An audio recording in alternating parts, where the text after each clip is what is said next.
Section 1. You will hear a man renting an apartment over the phone. First, you have some time to look at questions 1 to 5.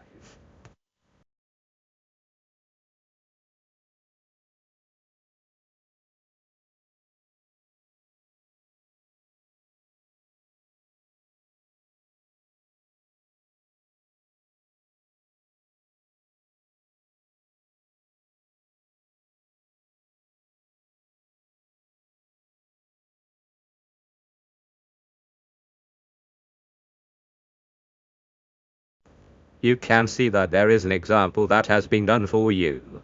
On this occasion only, the conversation relating to this will be played first. Hello, how can I help you? Hello, I want to rent an apartment. I saw your advertisement about two-bedroom apartment on Bridge Street.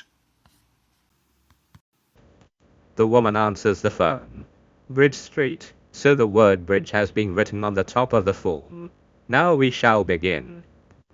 You should answer the questions as you listen, because you will not hear the recording a second time.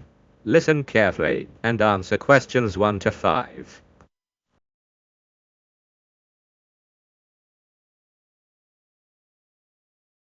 Hello, how can I help you? Hello, I want to rent an apartment. I saw your advertisement about two-bedroom apartment on Bridge Street.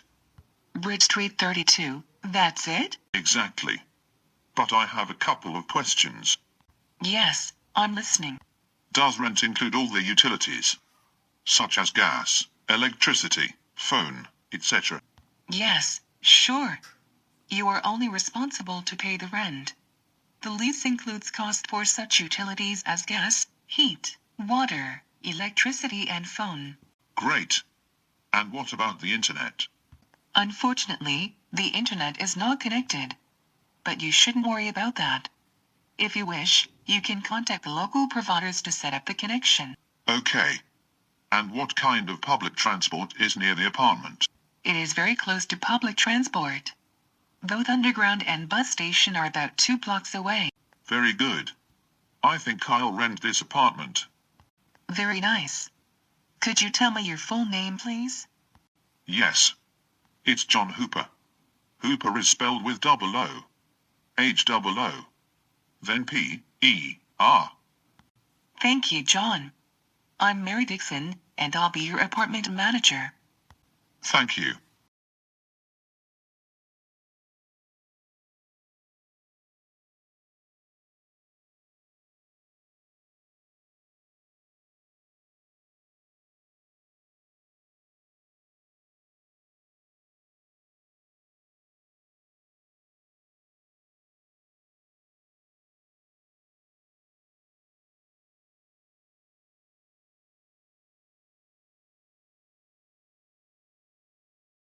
Now listen and answer the questions 6 to 10. Now, we need to meet to sign a lease agreement. Okay. What documents should I bring? First of all, we require proof of your identity. Then, I can bring my driving license. I'm sorry, but driving licenses are not accepted. Could you bring your passport? Yes, sure. And do you require a tax bill? No, we're not requiring any bills. But you need to present your current employment contract. No problem, I have it. Anything else? Yes, we also need a reference from a friend or colleague, confirming your character. Okay. And what about a reference from an employer? We used to ask tenants for this reference a few years ago. But now we don't need it anymore. As well as your recent payslips, they are not required. Very good. I think I have all the documents. Is it possible to meet you today? Yes. Is 5:30 p.m. convenient for you? Unfortunately, I'm busy until 6 p.m. Then we can meet at 6:30 p.m. Yes, 6:30 is very good for me. I'll be at your office by that time. I think it's better to meet directly at your future apartment, because we'll anyway make a visit. Oh, you're right. See you soon. Thank you. See you soon. That is the end of section 1. You now have half a minute to check your answers.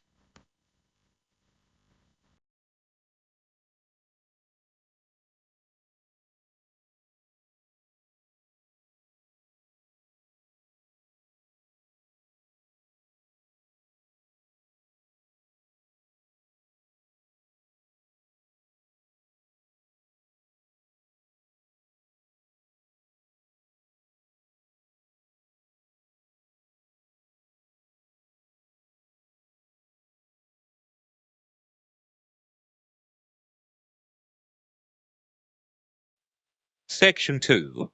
You will hear the information about tickets to one of the royal palaces in London. First, you have some time to look at questions 11 to 16.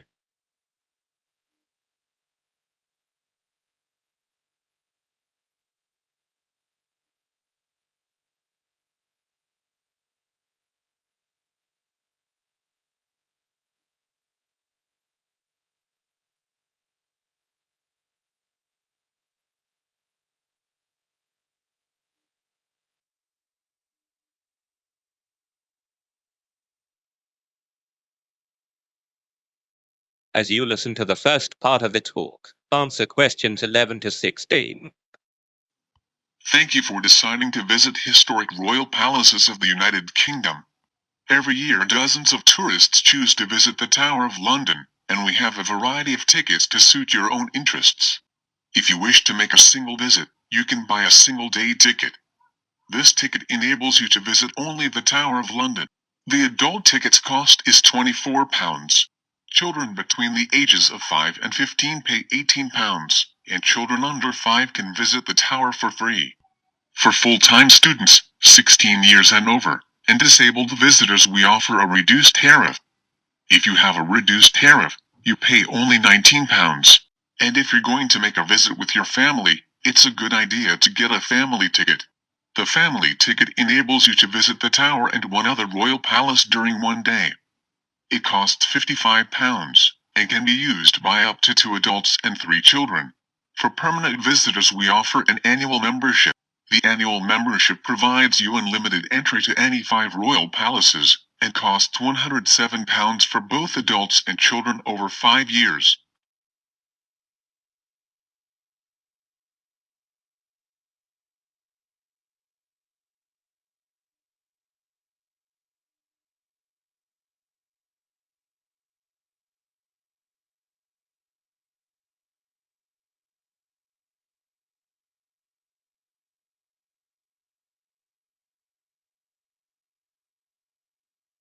Now listen and answer questions 17 to 20. If you can't wait to visit these famous historical places, and have already chosen your ticket type, then it's time to order tickets. The first and the easiest way is to buy your tickets online. To do this, you should visit our site and select a date, then make a payment. Make sure that after the payment is completed, you receive a confirmation email of your booking. The second way is to book your tickets by telephone. However, you have to pay an additional fee when ordering tickets over the phone. Plus, telephone bookings are not available during the weekends and holidays. So this option is not very convenient. And if you don't want to plan your visit in advance, there is a third option for you. You can simply purchase the tickets in person on the day of your visit. There are plenty of ticket kiosks near the Tower of London and other royal palaces. I hope that you'll enjoy your visit. That is the end of section 2. You now have half a minute to check your answers.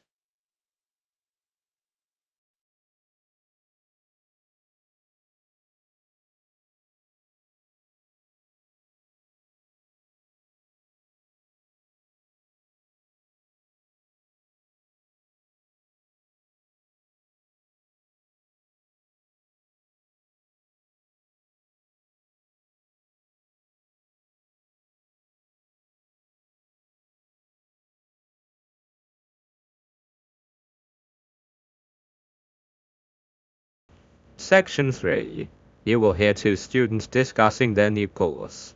First, you have some time to look at questions 21 to 23.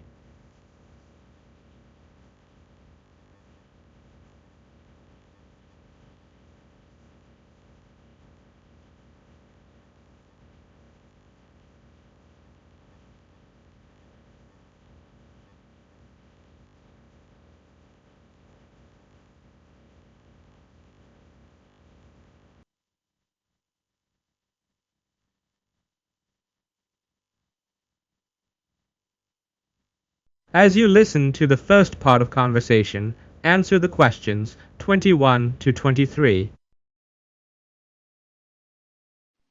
Hi, Kate. How did you like the first lecture? Hi, Julie. You mean that lecture about brand identity? Exactly. When our professor described how brand names are created. As I understood, he'll teach us practical tips and techniques to create better brands. And what about course duration? I heard it's 5 weeks. No, 5 weeks is without the final project. The total duration is 7 weeks. Oh, I forgot about it. It's the first time I'll be doing a group project. And I'm a bit nervous to work in a 5-people team. I think it's going to be okay. He was talking about the right marketing strategy. Did you hear that?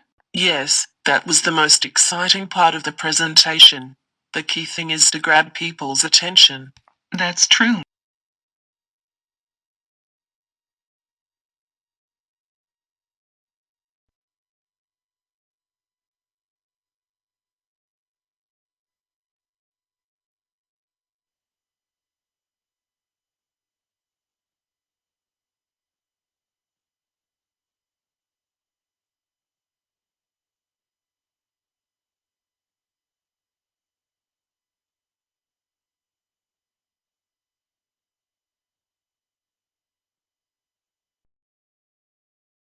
Now listen and answer the questions 24 to 30. Been interested in this subject. Me too. And after that, we'll be training to design custom logos. The professor told that the curriculum has been modified, and we won't learn design this year. What a pity. The same with product management. But you shouldn't worry, they just combined these two sections into a larger one called branding. Then it's good. Moreover, they've added something called e-commerce this year. It's a great alteration, and the course is kept up to date. Online trading is so popular now. And after that, we'll learn advertising. Yes, and also analytics. Really? Won't analytics be replaced with customer attraction? Yes, you're right. I forgot about that. I think that's all. The professor also teaches a course called Business Strategies. So, we may take his other course next year. Dear. And where is the next lecture? It's in the big classroom on the ground floor. Thanks. You're welcome. Don't forget to take your last week assignment. Okay. Goodbye. Bye.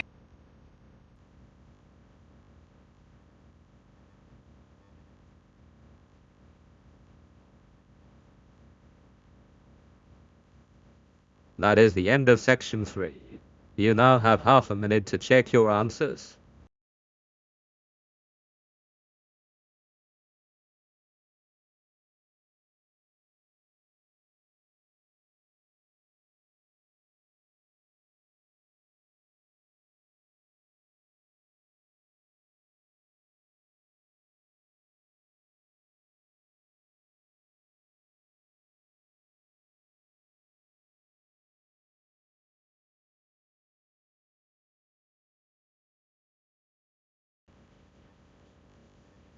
Section 4. You will hear a lecture about the Great Wall of China. First, you have some time to look at questions 31 to 35.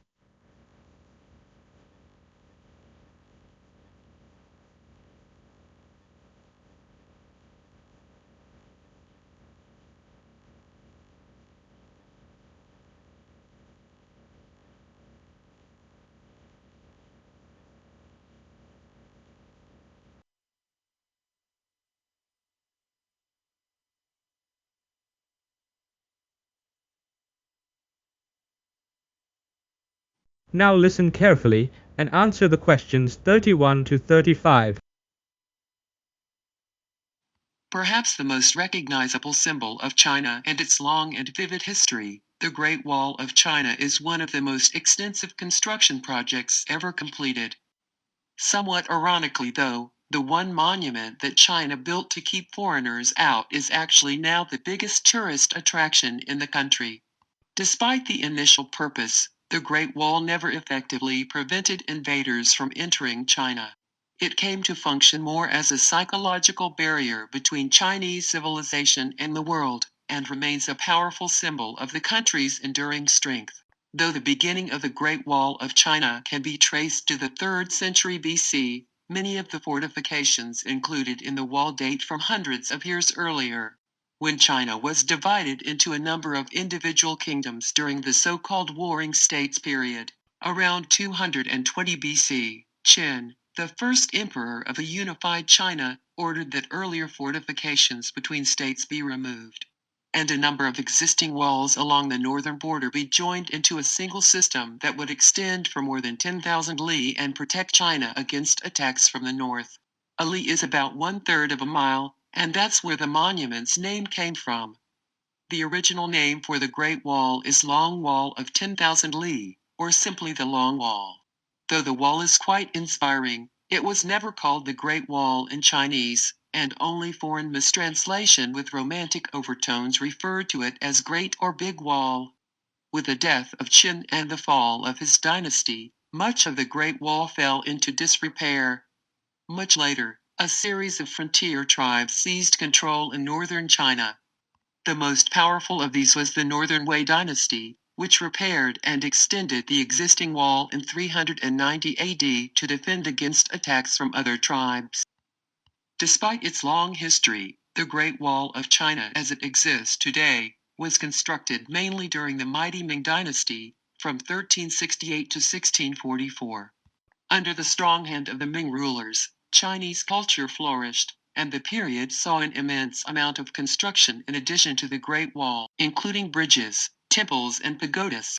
In earlier centuries, the wall held little importance for the Mongols as a military fortification, and mostly served to protect caravans traveling along the profitable trade routes.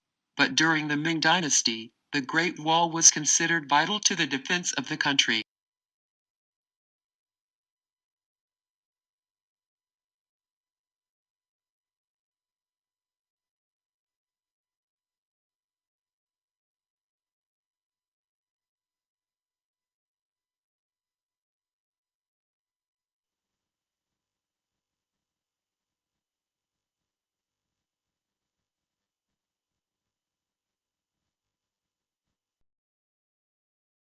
Now listen carefully and answer the questions 36 to 40.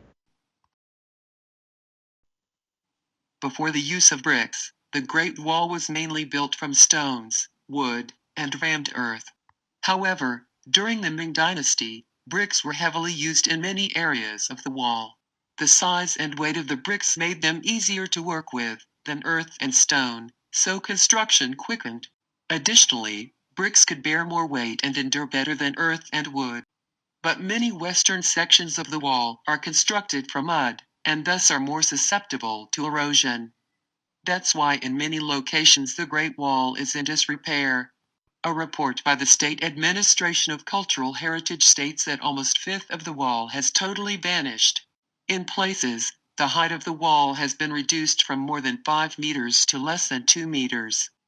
And more than 60 kilometers of the wall in Gansu province may disappear in the next 20 years, due to frequent sandstorms. However, the state does its best to preserve and extensively renovate the Chinese wall, which makes a considerable figure upon the terrestrial globe. Due to its imposing sizes, the wall is often believed to be visible from the moon. But it's only a rumor. The width of the Great Wall, viewed from the moon, is about the same as that of a human hair, viewed from 2 miles away. In other words, to see the wall from the moon would require superhuman eyesight. Today, the monument attracts thousands of national and foreign tourists every day. In 1987, UNESCO designated the Great Wall a World Heritage Site. And now the Great Wall is generally recognized as one of the most impressive architectural feats in history. That is the end of section 4. You now have a half minute to check your answers.